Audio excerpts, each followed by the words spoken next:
Please purchase a personal license to remove this message. The city that would not fall when the holes began to open, the bosses and other important people left Moscow for Leningrad. But before they fled, they ordered all local party bosses and bureaucrats to continue as before. 1 St. Secretary of the Communist Party Nikita Khrushchev held the flimsy paper in his hand and stared at it. He had read it so many times he didn't need to anymore. The words were burned into his memory, ready to haunt his dreams. It stated, with inescapable bureaucratic optimism, to all municipal administrations, Moscow local party committees, industrial managers, subject maintenance of civil order and continuity of production in the capital. Executive Committee reiterates that, as the principal representative of the Union of Soviet Socialist Republics, the city of Moscow must preserve its function as the unbroken, orderly face of the motherland before the international community. Recent anomalous phenomena, cf. interdimensional manifestations in designated urban areas, are to be regarded as temporary and of no consequence to the operation of state apparatus. It is essential that population figures within city limits remain stable and visible, conveying to external observers the normal course of proletarian society. Mass relocation is categorically prohibited except by explicit Central Committee authorization. Any unapproved departure from the city will be treated as dereliction of duty. All administrative leave, public holidays, and weekends are suspended until further notice. Party officials, factory supervisors, and workforce coordinators will ensure adherence to reinforced output metrics. Any failure to meet production and public presence quotas will be noted in the annual performance review and may result in disciplinary action up to and including reassignment. In the present extraordinary circumstances, it is the collective appearance of order and resolve that affirms the superiority of the socialist system. The subjective well-being of individual citizens is secondary to the projection of stability and control. All units are to submit daily compliance reports to the Central Administrative Bureau. Signed, the Committee for State Security and Urban Stability. Nikita read it again before pouring himself a glass of vodka that tasted faintly of ozone. Outside his window, the snow came down in thick, grey curtains, muffling the city's trembling heart. Patriotic marches boomed from loudspeakers, mixing with sharp bursts of emergency warnings. Cranes stood frozen mid-turn, statues of silent labor against the pale sky. Trams shuddered along half-melted rails, throwing cold sparks. On Red Square, children trudged to school through drift and ash, their faces set in quiet determination. Parents followed, shuffling along to whatever work still demanded them, eyes fixed on the path ahead. Above it all, a shimmering hole, the size of a bus stop, pulsed like a failing sun and spat a chunk of rock onto a tree, splintering it. No one looked, not anymore. Survival depended on ignoring what could not be changed. Shops opened their doors but kept windows shuttered. In factory halls and communal kitchens, conversation was clipped, voices raw. People shared salt, tea, rumors, and silence. Old men patched shoes by lamplight while children swapped ration tickets and stories of the old days before the sky turned strange. They endured, just as they had during the siege. Day after grey day, each step was an act of resolve. This too will end, and Moscow will stand. Worn faces betrayed neither hope nor fear, just a grim certainty. Hard times pass. The city remains. In his office, once elegant, now a sandbagged bunker, Nikita listened as his assistant, Raskin, read the morning reports. The radiator clanged weakly, exhaling more groans than heat. Frost feathered the inside of the window panes, and outside, Moscow's grey light looked as though it had frozen mid-morning and refused to move. 2 citizens disappeared at Tverskaya, Raskin began, breath fogging in the cold. Witnesses claim they walked into the air. A crocodile was found in the municipal pool. Animal control has been notified. There was a sword fight near Pushkin Square between a man in plate armor and a mechanical automaton. Police Captain Yuri confirms the automaton is now in custody. Nikita pinched the bridge of his nose, the skin cold under his fingertips. Custody? Of course it is. He looked up. And the night? Raskin shuffled his papers. He has applied for a work permit. The captain has hired him as a temporary enforcer. With the dinosaur. The what? The dinosaur, comrade secretary. The one the knight rode on. Nikita sighed, the sound lost in the faint tremor that rattled the window panes. Snow dust fell from the ceiling. Fine. Add him to payroll under auxiliary civic order personnel. Raskin hesitated, gloved fingers trembling as he flipped to another sheet. Also, dogs with human hands were seen begging outside the tram depot. They've been rounded up for evaluation. Several passengerless cars were found racing down the main road. The militia opened fire and will be sending the wrecks to Leningrad for inspection. The 3-foot spiders are back caught trying to steal copper wire from the truck repair shop. And the railway line, Raskin, how is its repair going? Raskin's eyes flicked to the frost-lined window as though the rails themselves might be listening. The Moscow-Leningrad line, as you know, sir, was damaged by the interdimensional river. It came through the interdimensional gate at Klin. Flowed right across the valley, flooded 5 kilometers of track, then when the gate closed it simply vanished. The water's gone, but the line's been twisted, the embankment washed away, and the bridge is left hanging in the air. It'll take weeks, maybe months to repair. Until then, food, coal, and medicine will have to come by truck. Nikita rubbed his temple. Trucks. His voice was tired, flat. With all the passengerless ones racing through the city, we'll have to chain the drivers to the seats. Raskin allowed himself a nervous chuckle, quickly smothered. The Ministry of Transport says they can requisition vehicles from the Army Reserve, but fuel will be tight. They've asked for permission to reroute convoys through Yaroslavl. Permission granted, Georgie muttered. And make sure the drivers are blessed or vaccinated or whatever it takes to keep them from disappearing halfway through the trip. He paused, staring at the cup on his desk. The tea inside had turned to sand again, grey, fine, and perfectly dry. He sighed. Another perfectly ordinary morning in Moscow. Outside, sirens moaned somewhere in the distance, faint, weary things that no one listened to anymore. Beyond the frosted glass, the city was a blur of snow and flickering lamps. Soldiers trudged through drifts beside creatures that moved like men in silhouette but left tracks like talons. Above the skyline, a red aurora pulsed faintly, as if the sky itself were breathing. Raskin stood waiting, shivering. Shall I notify the Food Bureau, Comrade Secretary?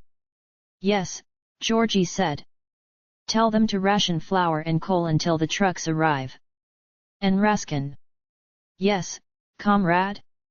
If another river decides to visit us from another world, tell it to register with the Waterworks Department before washing out any more of the railways. He leaned back in his chair, staring at the frost that crept slowly across the walls like roots. The work continued. A while later, Raskin cleared his throat. Comrade Secretary, your friend, the actress Lyubov Orlova, has sent a letter. He unfolded a single page, reading carefully. She pleads for your help in getting he permission to leave the city, for she is needed in shooting a movie in Minsk. She says. Raskin hesitated. She says she's willing to do anything, her fans need her. For a moment, Nikita said nothing. Then he laughed, a short, dry bark that startled even him. No, he said finally. Let her make her film in the university. She can film with the mammoths. Raskin nodded silently, folded the letter, and placed it atop the other reports.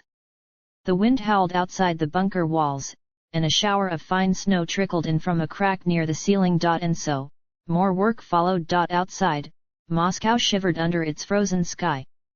The trucks rolled north through the white wastes, the river that never was had already carved its mark into the earth, and the frost crept deeper into the bones of the city. A Knight's Tale. Captain Yuri Konstantinovich of the Militsiya was a large man built like the kind of wall people break themselves against. In 30 years he had dealt with drunks, thieves, murderers, and even marauding upright rats, but never had he been so completely defeated as he had been by this night and his dinosaur. He stood in the yard of his precinct, steam rising from his breath, his greatcoat dusted with snow. The knight sat opposite him at a small table, his armor dented and dull as old coins. He had introduced himself simply as Dmitri, Knight of the Third Circle of Karsgrad. His visor remained down, his voice echoing hollowly from within the helm. Behind him loomed his steed, a scaly creature the size of a trolley car, crouched obediently beside the fence, licking at a pile of coal with a purring sound disturbingly like a cat's. The robot designated 01 lay nearby on a flatbed truck, half crushed from its recent defeat, its optic sensors flickering. Across its dented chest plate were the words Capitalist Space Fascist Union. The yard smelled faintly of oil, snow, and bureaucracy. "Let us make a wager, comrade captain," said Dmitri, gesturing to the battered chessboard between them. "If I win, you will give me a job and a place to stay in this city. If I lose, I will leave Moscow and find my fortune elsewhere." Yuri grunted. He looked at the man's gauntleted hands, more suited to swinging a sword than moving pawns. "A job and a bed, eh? You've got nerve. But fine. One game. I'll even let you play white." He sat down, cracking his knuckles. "I've beaten half the station at chess, you know. You don't stand a chance in that tin suit." Dmitri bowed his helm slightly.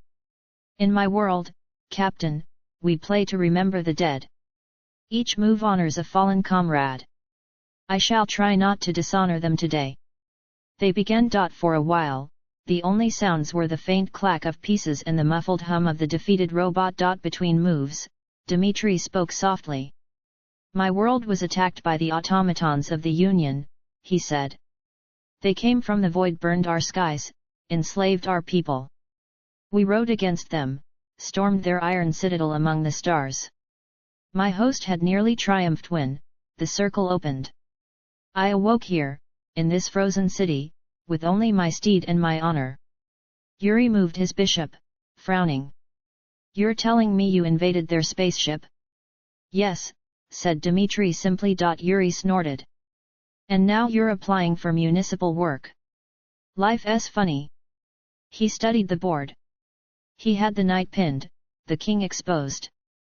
"Just one more move," the robot suddenly groaned, voice metallic and offended. "He lies, policeman. He always lies. The knights enslaved their world, the Union came to free them. We brought progress, equality, lubrication. He killed my comrades and called it honor." Yuri turned sharply. "Quiet, you bucket of bolts. You're under arrest for disturbing public sanity." As he turned back, Dmitri's gauntlet moved smoothly. Pieces shifted. A knight appeared where no knight had been before. "Checkmate," said Dmitri. Yuri blinked. "What, how? You moved the pieces when I turned?" Dmitri nodded solemnly. "Yes. I did warn you, the circle gifted me strange blessings." For a long moment, Yuri just stared at the board, then exhaled through his nose like a man surrendering to the universe. "Fine. A deal's a deal. You've got a job." He stood up, brushing snow off his coat. "The bosses in Leningrad won't send us any new men, so the mayor's ordered that all new arrivals be employed by the state one way or another. You're lucky. Could ve been assigned to trash duty?" Dmitri rose, saluting crisply. "Then I shall serve in your guard, Captain. I will uphold order." The robot buzzed weakly. "You'll uphold nonsense. I am filing a protest." Yuri waved a dismissive hand. "File whatever you like. I'm putting you down as evidence." By afternoon, the people of Moscow watched in dazed silence as a knight on a dinosaur dragged a dozen intoxicated workers from the Leningrad-Moscow line, through the snow to the police station. No one laughed. No one questioned it. The absurd had become civic routine. Jurgen and Zian, the city's frozen edge, Jurgen Weber worked beneath a winter morning that never seemed to break. The railway line stretched before him, a length of warped steel half buried in frost and mud, cutting across the valley where a river had flowed. A few days ago, an interdimensional gate had opened over these tracks, spilling an alien torrent. Now the gate was gone, the river vanished, but it had left a gouged scar of broken sleepers, bent rails, and grey silt as far as the eye could see. Jurgen swung his hammer down, sparks flashing against the chilled iron like brief, desperate fireflies. Around him, other men worked in silence, ex-German soldiers and prisoners of circumstance who had stayed when they should have fled. They now wore Red Army armbands, patchy and faded. Some worked out of a belief that helping rebuild might lead to redemption, most simply worked to eat. Today, they were supervised by 2 soldiers from the 4th Engineering Battalion, who stood nearby, rifles slung and eyes dull with shared fatigue. No one spoke unless absolutely necessary. The air itself seemed to disapprove of noise. Beside Jurgen worked 11, a wiry man from far east of Moscow, whose skin was chapped raw by the frost. He was constantly chewing on a twig, a small act to remind himself of spring. Jurgen liked him. 11 shared his meager food, occasionally his smuggled vodka, and he never asked questions about Jurgen's uniform or accent. At noon, they took a break. Steam rose from the pit where the rails twisted like melted snakes. Jurgen cupped his hands around a cigarette, shielding it from the ceaseless wind. Xi stood facing north, his eyes seemed to be tracking a shifting pattern in the sky, hundreds of feathered shapes gliding south in an uneven formation. Their wings shimmered faintly, scales catching the anemic light that struggled through the clouds. Lizards, Jurgen murmured, watching them. Flying ones. 11 slowly traced a line in the air from north to south, then shook his head. The snake birds go south, I know, Jurgen continued, half to himself. I would, too, if the Red Army didn't object. 11 frowned, his gaze locked on something invisible. Not south, he said quietly, his accent turning the words into something almost ceremonial. It's below, now. Jurgen looked at him sharply. Down? What's down? Before 11 could clarify, the ground gave a slow, deep shudder, not the quick rattle of a passing freight, but a heavy, deliberate pulse, as though the earth itself was exhaling. The puddles rippled, and the tools trembled on the frozen dirt. Somewhere deep below, it sounded like hundreds of hammers striking soil in rhythmic concert. The men froze. The guards glanced at each other, then at the ground, their faces pale beneath the frost. Old tunnels, probably, one muttered, adjusting his rifle. Railway lines collapsing. The other spat on the ground. Or something building new ones. Jurgen met 11's eyes. The smaller man's expression remained impassive, but his hands moved slow, deliberate gestures tracing a circle, then pressing firmly downward. It's still there. It never left. The tremor faded. The wind returned, carrying the familiar smells of rust and thawing earth. Back to work. A guard shouted, his voice cracking in the sudden cold. Jurgen picked up his hammer, but he kept watching the rails, the glittering frost between the cracks. He knew the guards would ignore anything that didn't stop them from meeting their quota. They kept their heads down unless the guards chose to send one of them to investigate. Mazan and the orphanage at the same time, Mazan Petrovna, matron of the Red Dawn orphanage, looked at spot where the local station on the Leningrad used to before the flood, heard a knock on the iron door. Outside stood a soldier, dark-skinned, narrow-nosed, carrying a small, frost-bitten child wrapped in old army blankets. Snow and ash clung to his greatcoat, his breath came out in misty bursts that hung between them like ghosts. Orders from the commissariat, he said. Found him near the ring road. He won't say anything. Only word he says is talk. I call him Snaky, his tongue's cut like a serpent. Sid have brought him tomorrow, in daylight, but orders are orders. Doesn't he speak Russian? Or any language our interpreters know? The boss says he'll be better here than at the precinct. Mazan took the boy's hand. It was hot, fevered, trembling. When she pulled back the blanket, she froze. His face was covered in tattoo spirals, suns, creatures like birds and machines interlocked in endless motion, like something alive under the skin. Another one, she murmured. Another wanderer. The soldier didn't answer. He simply saluted, left the child in her arms, and vanished into the snowstorm that still swept the street. The Red Dawn orphanage had once been a music school. Now its piano hall was lined with iron cots, its walls patched with newspapers and prayer flags, its basement used as a storeroom for donated rations and strange artifacts, masks, idols, and glass eggs that hummed faintly when handled. Mazan passed by the dormitory where the twins from the Gate of Kiev were drawing new constellations with candle soot on the ceiling. In another room, the boy from the Lake of Teeth slept standing upright, dreaming of sunlight he would never see again. And in the attic, a girl, Anya, who had an entire arm made out of glass, whispered stories to the pigeons on the window ledge, her words entrancing them like magician. She was used to this by now, children who had fallen through cracks in the world, whose very blood remembered different skies.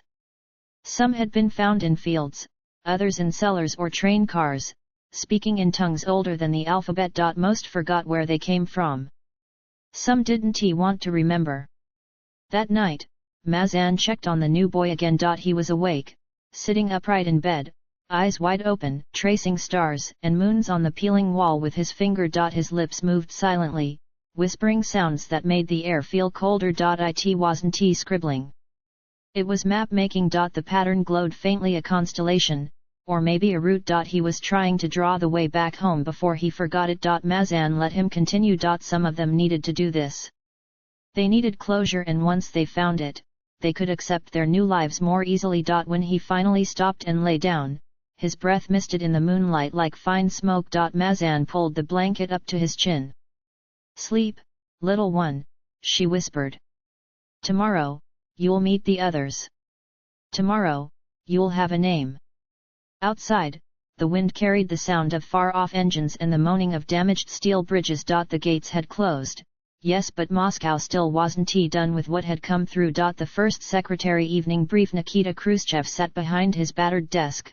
Looking at the city at night made it look deserted, but that would be a lie. The city still lived, and it was his duty to tell that to the party bosses, especially the main boss Stalin in Leningrad, of that fact.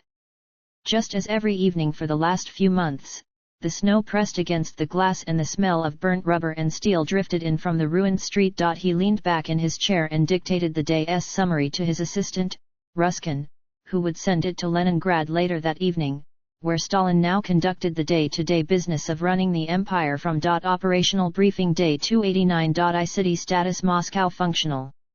Public order maintained through curfew protocols and augmented patrols. 2. Anomalous activity: minor incidents recorded in Sector Delta 4, Kitay-Gorod and the Eastern Ring. Engineering and security teams responded, manifestations reported as contained and neutralized.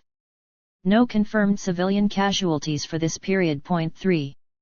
Production resources: overall production shortfall stands at 8.3%. Key deficits noted in steel salvage and synthetic feed delivery. Sector 7 labor pool reallocation commenced at 1,400 hours as corrective action. Point 4. Conclusion: city procedures ongoing as scheduled. No anticipated interruptions to essential services. He finished his summary, listening to the silence punctuated by the stray, mournful music drifting from Gorky Park, still marked by the scars of that first gateway. In closing, Nikita added the only unpredictable note of the day: addendum recommends zoological review of unexplained aquatic vocalizations near park perimeter detected at approximately 2300 hours. Then Ruskin sealed his report in the first secretary's official seal and handed it over to the courier for transit north through battered infrastructure and endless checkpoints, destined for Leningrad. Straightening his tunic, Nikita glanced at the world outside, ashen, unyielding, both too strange and too familiar. Tomorrow meant more quotas, more incidents, more reports. For tonight, Moscow was still accounted for, and that was enough. The snow fell harder, a shifting, soundless curtain of white in the darkness. It did not cleanse the city, it merely buried it layer by layer, a slow, cold entombment. In the lee of a shattered arcade, a transaction took place. A sheaf of papers changed hands, the currency grubby and worn. They were exit permits, forged with a desperate skill. The forger's ink held a secret life, glowing with a faint, sickly blue luminescence under the specific spectrum of the security patrol's UV lanterns, a telltale sign of contraband chemistry that could buy a one-way ticket to firing squad. Further down the street, the city continued its quiet consumption of its own. A woman, her face a mask of hollow resignation, simply stepped off the curb and into an circle had appeared a moment ago. There was no sound, only a brief distortion, and then she was gone. The few witnesses on the street did not scream. They paused, their breath pluming in the frigid air. They pulled out their citizen issue pads, and noted the time and location on the standard M7 disappearance form. The paperwork was more immediate than grief. They filed it mentally for later submission and moved on, their footsteps muffled by the accumulating snow. The suicide by circle had been logged. Life was a series of administrative tasks punctuated by oblivion. Beneath their feet, in the dripping darkness of the tunnels, a team of sewer workers, their faces smeared with filth that was more than just organic, halted their maintenance duties. A new sound echoed in the brick vaults, a dry, persistent scratching, like something gnawing at the bones of the world. When the foreman, a man named Piotr, climbed down into an overflow chamber to investigate, his lamp revealed a mystery that was not on any municipal schematic. A tunnel, freshly bored, veered off from the sanctioned passageway. The walls of this new tunnel were not cut with tools of steel, but were seared and grooved, lined with deep, parallel marks that looked as if they had been made by pickaxes fashioned from something organic. Something like bone. The air from the tunnel exhaled a cold, mineral breath. And above the scarred cityscape, stark against the clear, indifferent sky, stood three Kremlins where only one should ever be. Flanking the familiar, central fortress, the original, were its impossible siblings. To the left reared a broken echo, a Kremlin mirroring the real one in form, yet shattered. Its iconic domes were caved in as if by spectral bombs, half its mighty wall simply gone, erased. From these phantom ruins, a perpetual wisp of unreal smoke curled upwards, thin and grey against the blue. To the right stood its grotesque opposite, a gilded, monstrous twin. Impossibly vast, far larger than the original, its domes blazed with ostentatious gold leaf, gaudy and excessive. This richer, prouder Kremlin seemed to drink the feeble winter light, casting a deeper shadow and mocking the drab, wounded reality of its kin. No one could agree which one was real. Whispers circulated in the frozen queues and shattered hallways. Perhaps the blackened shell was the true Kremlin, a stark monument to the city's suffering. Others insisted the gilded fortress, impossibly new and ostentatious, represented the seat of emergent power, demanding obeisance. A desperate few, clinging to a reality that felt increasingly fragile, maintained that the familiar middle structure, battered but intact, remained the one true Kremlin. Faced with this impossible ambiguity, the city's inhabitants, patrols, citizens, officials alike adopted a policy of cautious neutrality. They made no distinction. As they traversed the vast, wind-swept square, gazes were deliberately averted, collars turned high against more than just the cold.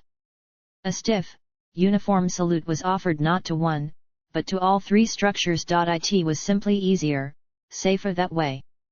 To acknowledge one Kremlin was to implicitly deny the others. And in a city where watchful eyes were everywhere, where allegiances were constantly scrutinized, denial was a risk no sane person was willing to take. Part 2. The visitors. The next morning the First Secretary's day started early with a meeting at his official residence with the representative of the Soviet Armed Forces. 0800 hours meeting with Colonel Medvedev, Red Air Force. Its first meeting of the day was with Colonel Medvedev of the Red Air Force. The colonel, his uniform impeccably pressed, stood rigidly before the First Secretary desk. He reported that a local young pioneer scout had sighted an airborne biological entity approximately the size of a patrol boat, described as a cross between a frog and a jellyfish, moving south. Air Force patrols were scrambled and scoured the designated sector throughout the night but found nothing. Colonel Medvedev's theory, delivered in a clipped, professional tone, was that the creature had likely transitioned through an atmospheric portal, a phenomenon known to occur with increasing frequency. First Secretary Nikita Khrushchev, seated in his worn and slightly burned jacket, listened impassively. He thanked the colonel for the information regarding the animal and requested to be kept apprised of any developments. He then added, as if an afterthought, that he would be informing the Presidium of the colonel's diligent work. At the mention of the Presidium, a fine sheen of sweat appeared on the colonel's brow. He saluted sharply and departed. 15:00 hours daily city council meeting. Nikita Khrushchev sat at the head of the long council table, the air thick with the scent of old tobacco smoke and damp plaster clinging stubbornly to the underground room. The union representative, a formidable, battle-hardened woman named Ivanka, initiated the session not with pleasantries, but by slamming a calloused fist onto the worn wood. Her voice, raw from years of shouting over factory noise, cut through the stillness as she enumerated the workers' demands: adequate food rations, the immediate resumption of weekends and state holidays, and enforceable safety regulations, not mere suggestions. The workers will not endure perpetual shortages and fear any longer, comrades, she concluded, her glare fixed on Khrushchev. Khrushchev met her intensity with practiced, calibrated calm. He nodded slowly, his expression conveying paternal understanding. Your concerns are noted, Comrade Ivanka. The resilience of the Soviet worker is legendary. Rest assured, once the current production targets are met, targets essential for the city's survival, your people will see the rewards they so richly deserve. It was a familiar promise, one he had deployed many times before, a necessary balm for immediate tensions, though its fulfillment remained conveniently deferred. Next, the chief technocrat, a man named Phillips, spoke, his voice deliberately flat, devoid of emotion. Without raising his gaze from his prepared notes, he stated in plain, unadorned Russian, the Sector Gamma factories will fail to meet quarterly quotas without an immediate and substantial influx of coal.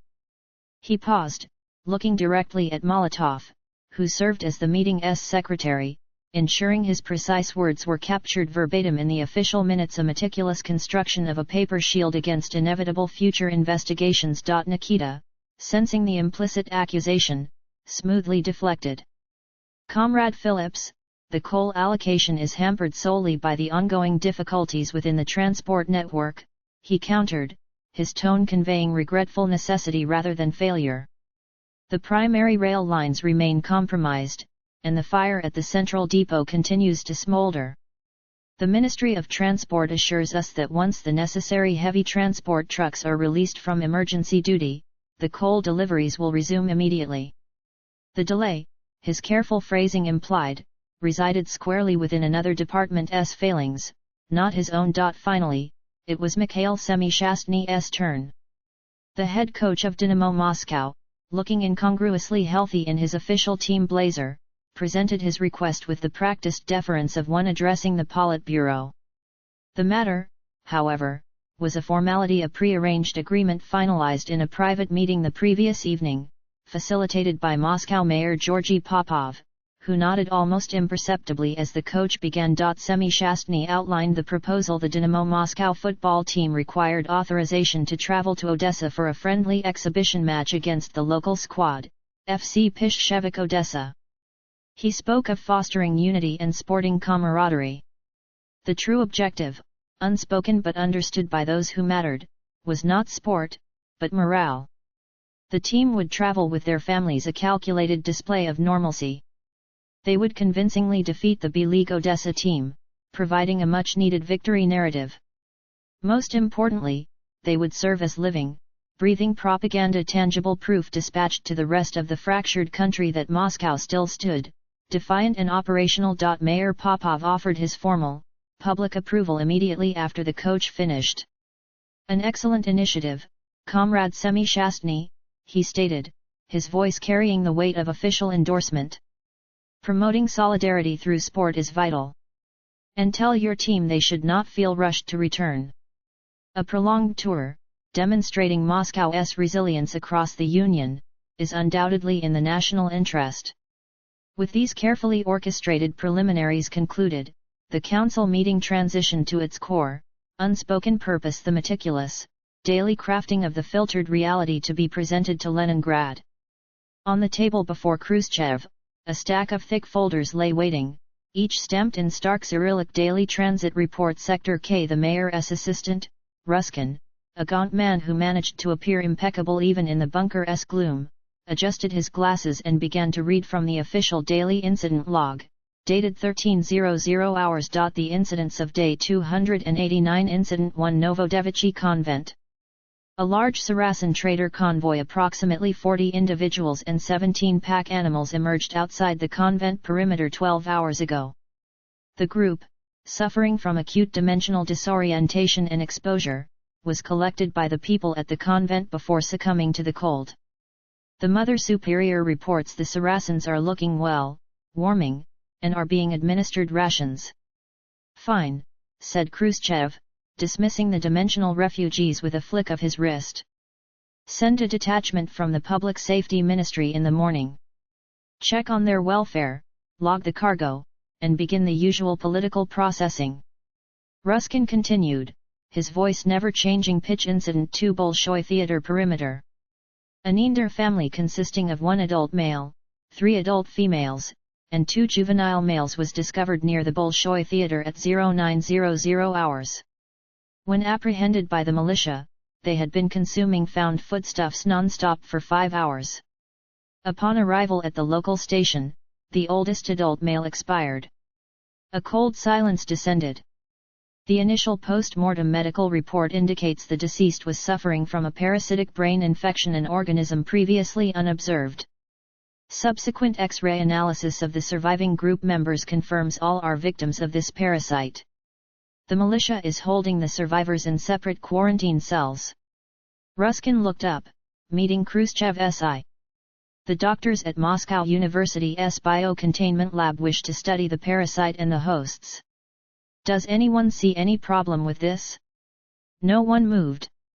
The technocrat, Phillips, merely gave a small nod, seeing only data in the report. Good, said Khrushchev.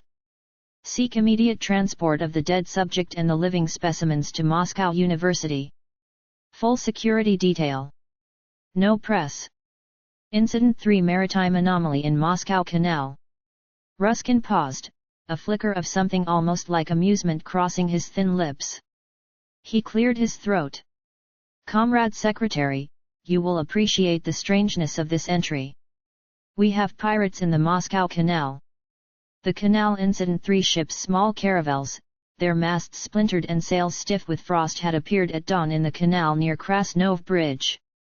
They flew tattered black flags and immediately opened fire on a Red Army tugboat before the startled crew realized their ancient cannons were frozen solid to the deck and useless. By the time the militia detail arrived, the pirates had already surrendered to the cold, their teeth chattering too hard to offer resistance. Captain Mikhail, the police commander, met their captain in person, a weathered man named Jacques Leclerc, wrapped in sodden rugs and shaking with cold and shame. The entire interrogation was brief and profoundly absurd. Where are you from, Captain? Tortuga, said Leclerc, coughing wetly. The year of our Lord 1617. Yuri, the stenographer, scribbled furiously. Occupation? Piracy. We were caught in a squall, then the waters changed. Political affiliation? Leclerc blinked through watery eyes. Rum.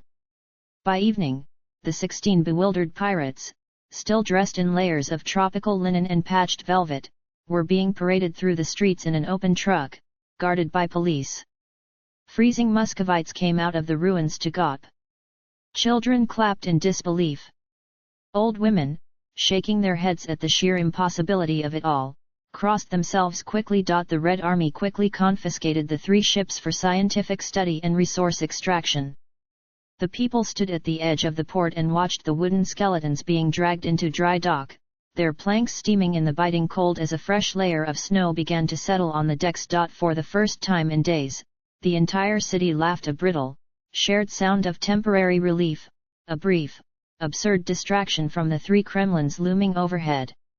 Mazan's orphans at the orphanage, a fortress against the encroaching Russian winter, Mazan fought a losing battle to keep the cold at bay. The chill was a living thing, seeping through the warped window frames and under the doors, settling deep into the stone bones of the building. Rations were thin, a meager broth that did little to warm the children's bellies. The coal deliveries had ceased weeks ago, after the ground itself had turned traitor, a yawning chasm swallowing half a warehouse and the entire winter's fuel supply along with it. Maya, the self-declared avatar of the child goddess, sat perched by the frost fern window, her small hands pressed against the glass. She watched the snow fall with a reverence that was already fading. To her, it was still a miracle, a silent, endless cascade of white. Soon, Mazan knew, it would become mundane, just as the unplaceable hum that now haunted the edges of Moscow had become normal for its beleaguered people. He brought her a bowl of the thin soup, his shadow falling over her. As she took it, her fingers brushing his, he leaned close. His whisper was barely a breath, but it carried a chill that had nothing to do with the winter. "Do you hear them singing, Madame Mazan?" She went still, the steam from the bowl no longer feeling warm. "What?" His eyes, wide and unblinking, were fixed on the skeletal trees of the park across the street. He pointed a trembling finger. "The songs that come from the east. It is not a good song." She turned to her, and her face was pale with a fear that was ancient and knowing. The Jalaris hunt men with such songs. If it had been any of the other children, Mazan would have dismissed it as a fever dream or a scary story shared in the dark. But Maya was different. She had been divinity once. She saw the world not just as it was, but as it could be, in all its beautiful and terrible permutations.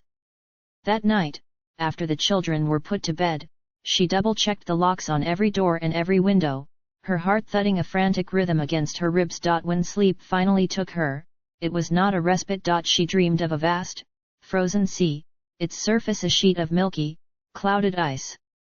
And beneath it, something moved. It was not the gentle sway of water, but a slow, colossal shifting, a pressure that made the ice groan and crack.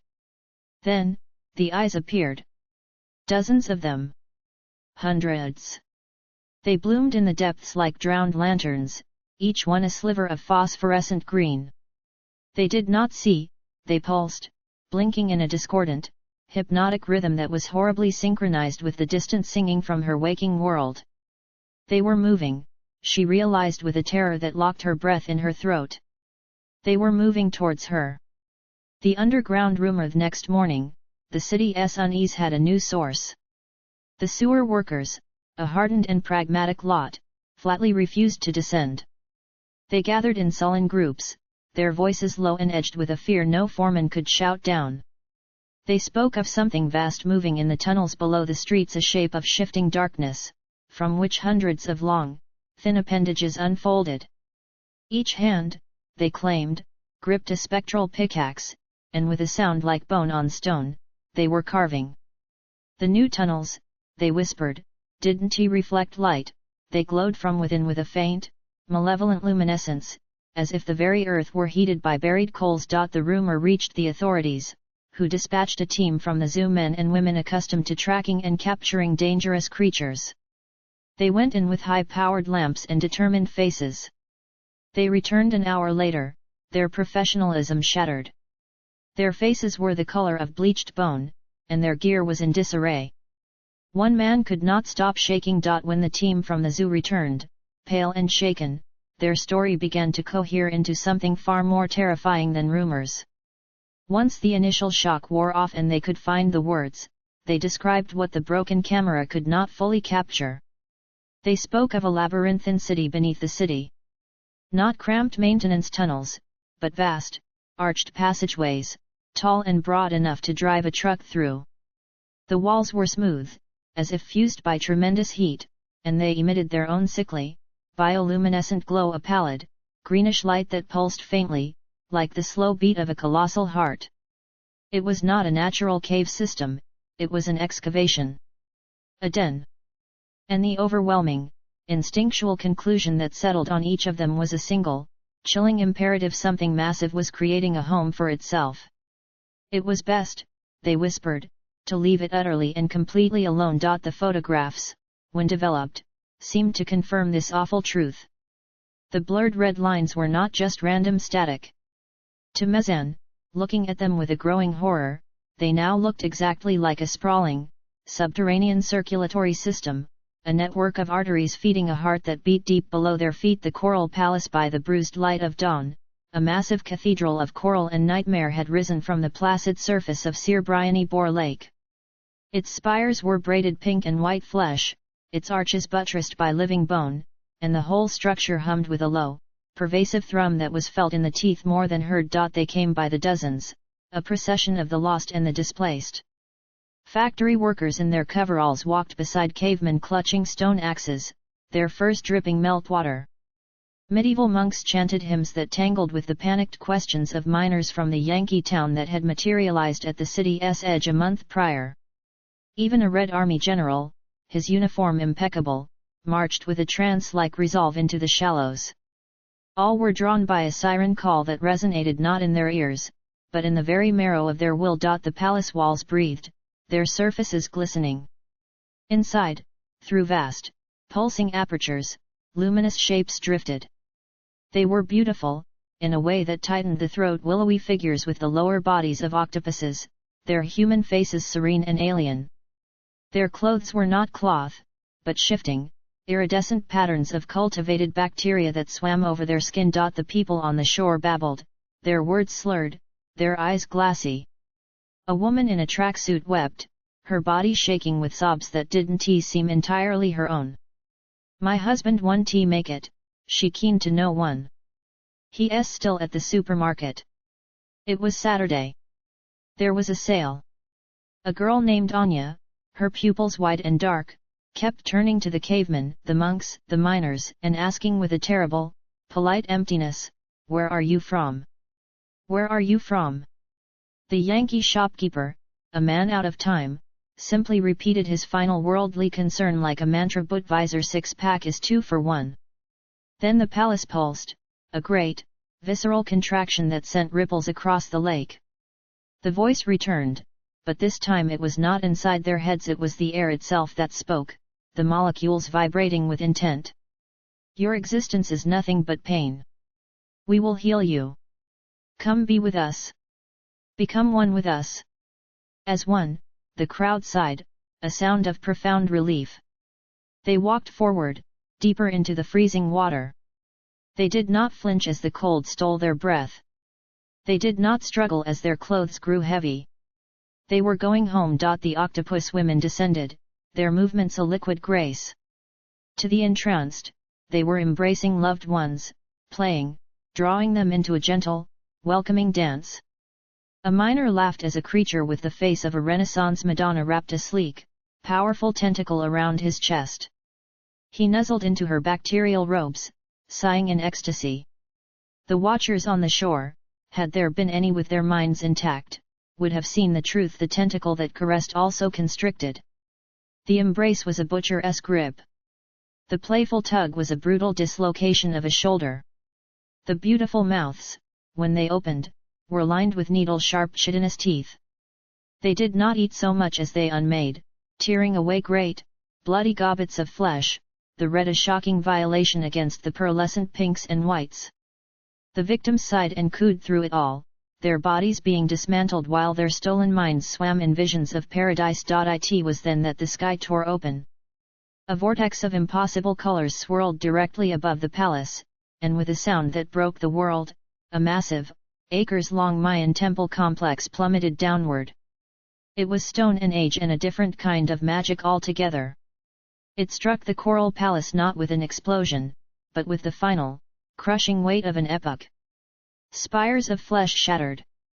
The hum became a death rattle. The psychic wave of the impact was a bucket of ice water thrown upon the collective soul. The spell shattered. The woman in the tracksuit, up to her waist in water, blinked.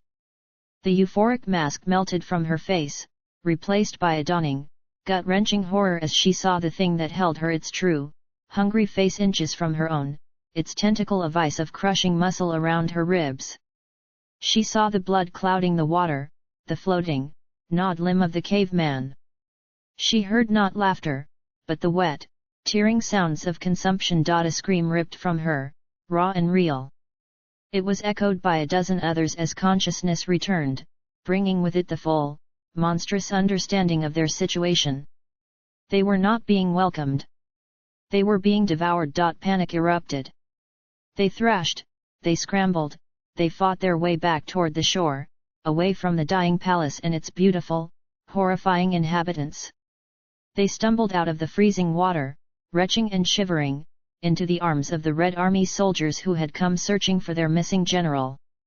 The soldiers, grim-faced and clutching their rifles, hauled the weeping, traumatized survivors onto the bank, their own eyes wide as they tried to comprehend the scene of carnage and the impossible, collapsing temple sinking into the ravaged lake.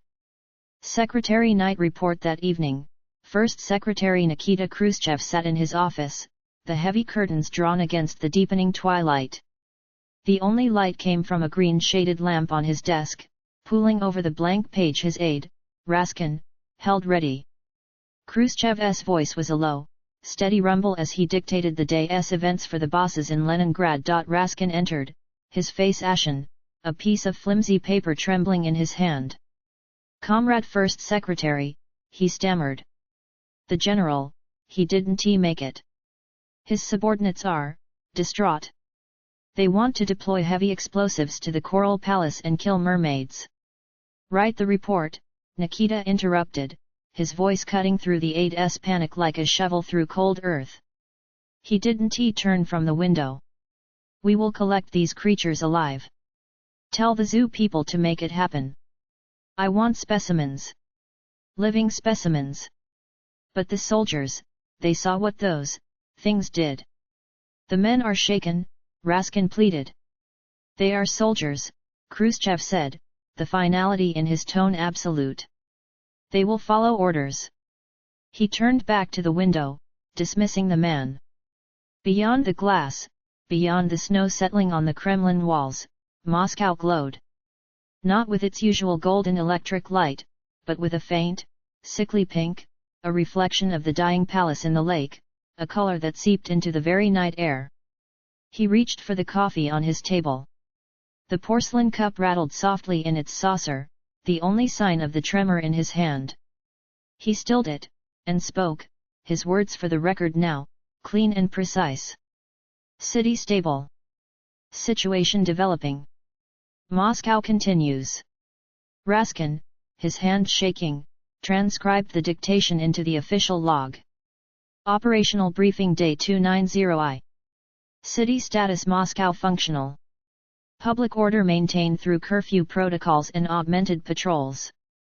Civilian morale is assessed as manageable. 2. Anomalous activity: minor containment incident recorded in the Serbryany Bor Lake sector. Security teams responded with appropriate force. Hostile non-human entities, designated mermaids, reported as contained and neutralized. The Institute for Exozoological Studies has been tasked with the collection of live specimens for analysis. Regrettably, General Plyev is confirmed among the 16 civilian casualties for this reporting period. 3. Production resources: overall production shortfall stands at 7.3%. Key deficits have decreased in steel salvage and synthetic feed delivery, indicating positive trajectory. Sector 7 labor pool reallocation commenced and completed successfully, offsetting losses. 4. Conclusion: city procedures ongoing as scheduled. No anticipated interruptions to essential services. The situation is under control. He finished his summary, listening to the heavy silence of the office, a silence punctuated by the stray, mournful notes of a saxophone drifting from Gorky Park. He picked up his pen to add the final, necessary layer to the facade. To the esteemed comrades of the Politburo, progress is continuous. The state endures. The people, though tested, remain resilient in their duties. We have encountered a temporary ecological anomaly, nothing more. The necessary adjustments to production and security are being implemented with maximum efficiency. He set the pen down. People were dead. Important ones.